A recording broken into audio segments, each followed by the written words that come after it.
बिस्मिल्लाहिर्रहमानिर्रहीम। अस्सलाम वालेकुम नाज़रीन, मैं हूं फयाज महमूद और आप देख रहे हैं फयाज महमूद यूट्यूब चैनल। आज एक बार फिर हमारे साथ आपकी जानी पहचानी शख्सियत माशाल्लाह बहुत ज़बरदस्त काम कर रहे हैं, खासकर दुआ जहरा केस में, इससे पहले नूर मुकदम कत्ल केस में और अब दुआ जहरा केस में जिस तरह ये आवाज़ उठा रहे हैं शाहिद सकलैन साहब आज हमारे साथ मौजूद हैं। इनका सबसे पहले तो बहुत शुक्रिया कि कम अज कम ये एक मजलूम के साथ खड़े होते हैं। हमेशा इन्होंने इंतखाब किया है मजलूम का, ना कि कभी जालिम के साथ खड़े हुए। हालांकि उसके लिए बहुत फायदे भी मिलते हैं, व्यूज भी आते हैं, लेकिन शाहिद सकलैन साहब हमेशा मजलूम के साथ खड़े रहे। तो सबसे पहले शाहिद साहब आपका बहुत शुक्रिया कि आज आपने एक बार हमें फिर वक्त दिया, क्योंकि आज आपके पास कुछ अंदर की खबरें हैं, क्योंकि सिर्फ चंद घंटे बाकी रह गए हैं। यानी कि दुआ जहरा को पेश करने में अब तो 24 घंटे से भी कम वक्त रह गया है। तो इस पूरी सूरत हाल में क्या खबरें हैं आपके पास, वो आप बता दीजिए। और सबसे पहले हम स्टार्ट ले लेते हैं कि जो दुआ जहरा के वालिद हैं मेहदी काज़मी, क्योंकि यूट्यूबर्स पे कुछ यूट्यूब पे फेक खबरें भी चल रही हैं, कुछ जो खबरें ऐसी हैं जिनका कोई हकीकत से ताल्लुक नहीं है। तो सबसे पहले वो वहां से स्टार्ट लेते हैं, फिर हम आ जाएंगे दुआ जहरा पे कि इस वक्त आपकी इंफॉर्मेशन क्या है कि वो कहां पर हैं, क्या पुलिस के पास है या कहां पर हैं। तो सबसे पहले ये बता दीजिए कि मेहदी काजमी साहब जो फेक खबरें फैलाने वाले लोग हैं उनसे मुतालिक क्या करने जा रहे हैं। बिस्मिल्लाहिर्रहमानिर्रहीम। फयाज भाई, एक तो बहुत बहुत शुक्रिया। और अल्लाह जो है सबके लिए आसानियां करे। और हमारा तो हक बनता है, आपको पता है, मैं आप और हमारे कुछ दोस्त हैं जिनकी कोशिश होती है कि बहुत सारे प्रेशर्स और बहुत सारी चीज़ों के बावजूद भी हम हक के साथ खड़े होते हैं। और उसका जाहिर बात है, मेरे ख्याल से हमारी ज़िंदगी का मकसद भी यही होना चाहिए। अली काज़मी साहब के हवाले से आपको पता है कि दुआ ज़ारा वाला जो केस है, उस दिन से मेरी कोशिश होती है कि मैं एक तो दुआ की फैमिली के साथ भी राब्ते में हूँ, साथ साथ जो वकील, आपको पता है, जो ज़हीर का वकील है, उसका भी, क्योंकि हमारा सहाफ़ी होते हुए हर तरफ का मौक़िफ़ लेना बड़ा ज़रूरी होता है। वकील का मैंने इंटरव्यू किया था, आपने देखा होगा 2 एपिसोड्स का मेरा वो इंटरव्यू था। और साथ-साथ पुलिस से और जो हमारे बाकी सोर्सेज़, स्पेशली जिस इलाके का पता चलता है कि शायद वहाँ पे ये लोग कहीं मिले हैं या मिलने के कोई चांसेज़ हैं, तो वहाँ के जितने लोग होते हैं उनके साथ कोशिश होती है कि राब्ता भी हो, ताज़ा तरीन सूरत-ए-हाल जो है वो भी हम मालूम कर सकें। अली काज़मी साहब के हवाले से पहले बात कर लेते हैं। तो मेरा उनसे हमेशा से राब्ता रहा है और हमेशा से बात होती रही है। देखिए फयाज़ भाई, मेरे ख़्याल से इंसान को हमेशा पॉज़िटिव सोचना चाहिए। एक ये है, मैं हमेशा अपनी हर वीडियो में कहता हूँ कि देखो यार, जो कुछ भी है, व्हाटएवर द केस इज़, हम खुद वालिदैन हैं और वालिदैन के दर्द को हमें समझना भी चाहिए और हम समझते भी हैं। उनकी बच्ची गई, बिल्कुल। वो किसी गैंग के पास है। आपको भी पता है, मुझे भी पता है कि साफ नज़र आता है कि अली काज़मी साहब की फैमिली को देख के, अली काज़मी साहब को देख के, दुआ को खुद देख के, और उधर से ज़हीर की हमने फैमिली तो नहीं देखी, सिर्फ़ ज़हीर को देख के अंदाज़ा हो जाता है कि कितना एक डिफ़रेंस है। ज़ाहिर-सी बात है। और दूसरी बात ये है कि वो छोटी है, मैंने तो उसके सारे डॉक्यूमेंट्स भी देखे हैं, उसकी उम्र 14 साल है, इसमें कोई शक नहीं है। क्योंकि देखिए, डॉक्यूमेंट्स के लिए जो मेन चीज़ें होती हैं वो आपका शनाख्ती कार्ड, अगर वो नहीं है तो बेफ़ार्म होता है, आपकी बर्थ सर्टिफ़िकेट होती है, आपके वालिदैन का निकाहनामा होता है, आपके वालिदैन की निकाह रजिस्ट्रेशन होती है। काज़मी साहब ने तमाम चीज़ें मुझे दिखाई हैं, जिनसे ये चीज़ 100% ज़ाहिर है कि वो बच्ची भी 14 साल की है। तो दो ये चीज़ें ऐसी हैं जिनके ऊपर हम कंप्रोमाइज़ या हम इस चीज़ को वो नहीं कर सकते। अब काज़मी साहब के हवाले से मैं अपनी आज की वीडियो में भी कहा है, लोगों का ये मसला है कि आपको पता है, यूट्यूब एक ऐसी चीज़ है कि इसमें कोई शक नहीं कि इससे इनकम भी आती है, ये इनकम का एक सोर्स भी होता है। उसमें ये है कि लोग कुछ फुल टाइम जो यूट्यूब कर रहे होते हैं, उनका कोई और सोर्स ऑफ इनकम नहीं होता ज़ाहिर है।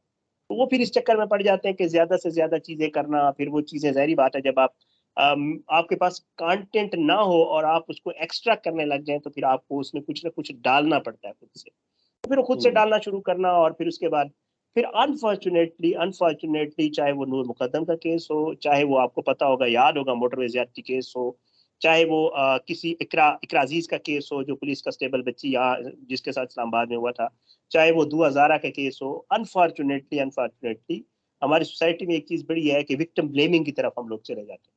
और हम ये नहीं देखते कि यार उसकी फैमिली का क्या मामला है, क्या बैकग्राउंड है। देखें, ज़ाती तौर पे मैं, आप, कोई भी शख्स जो है वो किसी भी किरदार का हो सकता है, उसकी कोई भी प्रॉब्लम हो सकती है उसके साथ। बट ये है कि जब उसके साथ कुछ सान्या हो गया है, कोई वाक़या हो गया है, या उसके साथ एक ऐसे चक्कर में वो आ गया है कि अब वो इसमें मज़लूम है, उसने वहां पे जुल्म नहीं किया, वो मजलूम है, वो रिसीविंग एंड पे है, उसको लेकर लोग कैरेक्टर असैसिनेशन शुरू कर देते हैं कि जी इसका तो ये वालिद भी ये गलत काम करता था, एफआईए के केसेस भी है, और इसकी वालदा डिप्रेशन का शिकार थी जी, इनका तो घर के माहौल ही ठीक नहीं था तो बच्ची जानबूझ के चली गई जी। मतलब यार एक उन बेचारों के साथ ये हो गया कि उनकी बच्ची चली गई, वो परेशान है, उनको 1 महीना हो ऊपर गया वो से आप बेटी मिली नहीं है। कर रहे और हैं, ऊपर तो से क्या फिर जो आपको है, सारे सॉरी हाँ मैं आपको ये बता रहा हूँ, वो फिर यही है कि जाहिर है उन्होंने फिर अपना कोई लीगल पकड़ना था रास्ता। और आपको गालिबन मैंने कल भी हमारी जो वैसे ऑफ द रिकॉर्ड बात हुई थी, मैंने आपको बताया था कि उन्होंने लीगल नोटिस एक दो यूट्यूबर्स को दिए हैं, और जी उसमें जी यही है। दिया उन्होंने। जी जी, तो उस उन्होंने लीगल नोटिस दिया है, और लीगल नोटिस के जारी बात है उनका ये राइट है, और फिर अगले का भी ये राइट है कि उसको डिफेंड करे, और डिफेंड करके वकील के जरिए ये बताए कि मैंने जो चीजें कही थी वो मेरा जो सोर्स है या जो मेरे पास खबरें थी वो बिल्कुल ठीक है, और ये उसके सबूत है। सारी बात है, अब ये मामला अदालत में जाएगा। तो मेरी जो अली साहब से बात, अच्छा फिर एक और झूठी बात कही गई कि जी वो हॉस्पिटलाइज हैं और हॉस्पिटल चले गए हैं वो, फिर मैंने उनसे कंफर्म किया, उन्होंने कहा नहीं जी, फिर मैं उन्हें कहा गया कि जी कोई एफआईए के केसेस हैं, वो गलत काम करते हैं इंटरनेट के ऊपर। फिर मेरे उनसे बात हुई तो उन्होंने कहा कि जी जब एफआईए वाले आए थे, जब मेरी बच्ची का मसला हुआ था, लैपटॉप मेरा उनके पास था, मेरे फोन उनके पास थे, मेरा जो घर में सिस्टम है उनके पास था, उन्होंने वो सारी चीजें दुआ के नाम के ऊपर खंगाली है। जहरी बात है कि क्या सोशल अकाउंट्स वहां पे यूज होना सारा, तो कहते हैं अगर कुछ ऐसी चीज होती, जहरी बात है, तो अगर वो दुआ के अकाउंट्स चेक कर रहे थे तो मेरे भी अकाउंट्स उसी उन्हीं सिस्टम्स में लॉग इन थे। तो वो कहते हैं कि अगर कोई चीज होती, जहरी बात है, तो वो जो है नजर आ जाती है, और कहते हैं कि जी ऐसी कोई बात नहीं है, अगर किसी के पास कोई सबूत है कि मेरे ऊपर कोई केस वगैरह चल रहा है, तो वो उस सारी मतलब जो मेरी बात वो आपने शुरू में वो कर दिया।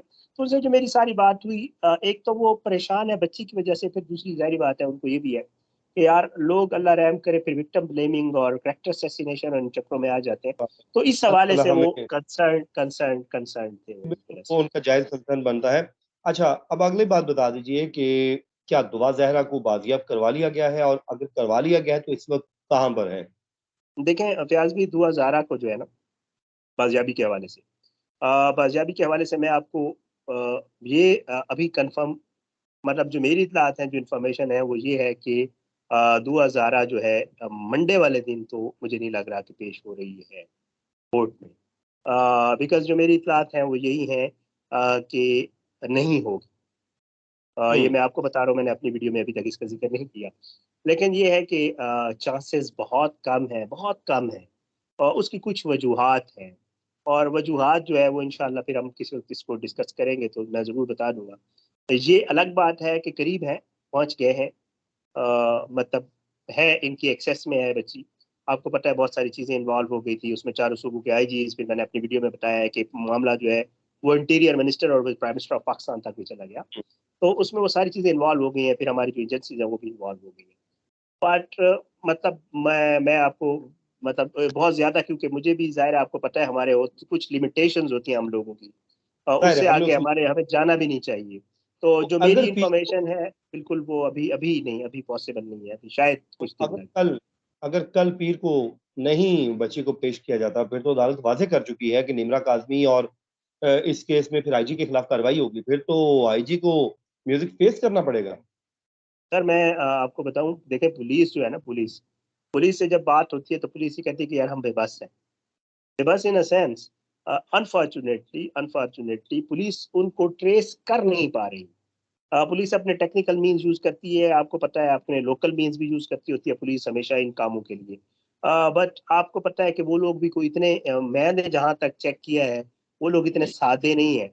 उनके लिंक्स है, उनकी लीकेज है पुलिस के अंदर, उनके सोर्सेज है जो उनको पंजाब पुलिस के अंदर, सिंध पुलिस आती है पंजाब पुलिस के पास, इन्फॉर्म करती है कि जी हमने फलां जगह छापा मारना है, हमें पता चला है, इतला है वहां पे।